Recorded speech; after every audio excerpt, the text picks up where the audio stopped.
धान के खेत में एक ऐसा इंसेक्ट आता है जो लगने के बाद हमको पता चलता है कि इतना खतरनाक और घातक है। और 90% किसान भाई जो है कुछ गलतियां कर देते हैं। इस वीडियो में आप पूरी तरह से धान की तनक छेदक और पत्ती लपेटक जो इंसेक्ट है उसके बारे में आपको पूरी तरह मैं डिटेल और ब्रीफिंग में बताने वाला हूं, तो वीडियो को अंत तक देखिएगा। एक जैविक उपाय और एक आसान उपाय बताऊंगा जिससे आपको इसको निदान करने के लिए बहुत ईजी हो जाएगा।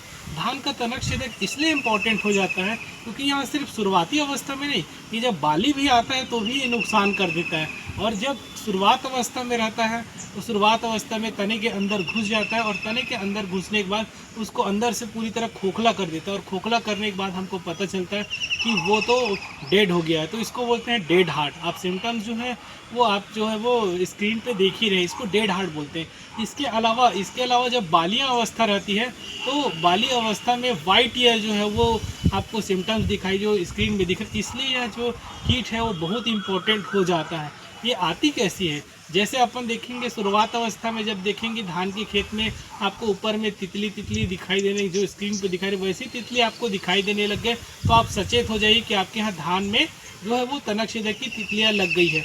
इसके अलावा हम यदि पत्ती लपेटक की बात करें तो वो एक प्रकार की ही इल्ली है जो पत्ती को लपेट देती है। स्क्रीन पे आप इसका सिम्टम्स देख ही रहे हैं। तो इस तरह से जो ये कीड़े हैं वो हमारे पौधे जो हमारे लगभग 50% एक समय नुकसान कर देगी।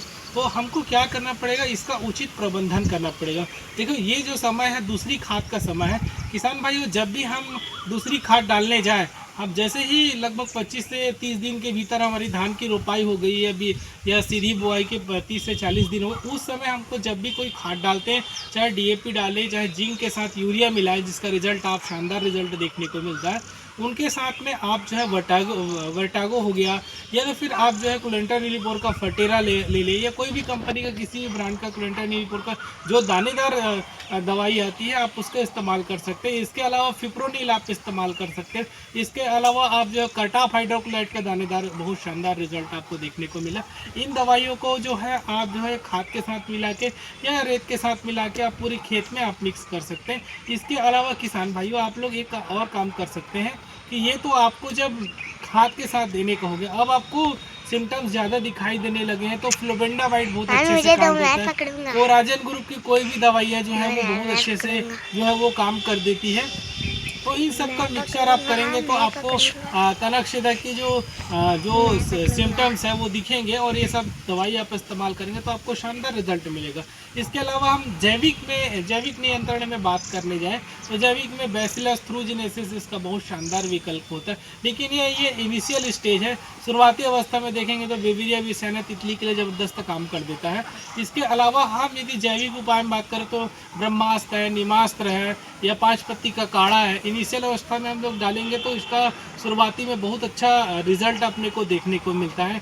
इसके अलावा किसान भाइयों, जब भी आप तनक छेदक का इलाज करने के लिए जब जाएंगे तो हमेशा एक बात का याद रखेंगे कि आप तो खुद अपने खेत में इलाज करिएगा, साथ में आप अन्य किसानों को ज़रूर बताइएगा, पड़ोस के किसान को, क्योंकि क्या होता है कि हमने दवाई डाल दिया और दवाई डाला लेकिन वो जो तितली है वो इल्ली दूसरे के खेत में चली गई और वो जब डालेंगे तो फिर हमारे खेत में जैसे दवाई का प्रभाव ख़त्म होता है तो वो हमारे खेत में आ जाता है। तो इस तरह से आप जो है वो प्रबंधन कर सकते हैं। इसके अलावा क्या करना है आपको, यूरिया की एक्सेस मात्रा बिल्कुल नहीं देती। कई किसान भाई देखते हैं कि यूरिया डालने से हमारे पौधे हरे भरे हो जाएंगे, ऐसा दृष्टिकोण रखते हैं तो बिल्कुल ये दृष्टिकोण मत रखिएगा। और तनक छेदक को इतना ईजिली नहीं लेना है क्योंकि ये बहुत ज़्यादा डैमेज करता है और डैमेज हो जाने के बाद हमको पता चलता है। इसलिए प्रिवेंटिव के तौर पे आपको जो है वो दानेदार सॉल्यूशन आप यूज़ करें तो इसका शानदार रिजल्ट देखने को मिलेगा। और इसी प्रकार के वीडियो देखने के लिए धान के मैंने बहुत सारे वीडियो बनाए हैं और BLB के लिए भी मैंने बनाए हैं, बैक्टीरियल ब्लास्ट के लिए भी बनाए हैं। तो आप उन सब वीडियो का मेरे YouTube चैनल में जाके इसका पूरा डिस्क्रिप्शन और डिटेल आप देख सकते हैं। तो चैनल को आप सब्सक्राइब कर दीजिए और वीडियो को लाइक कीजिए। Thank you.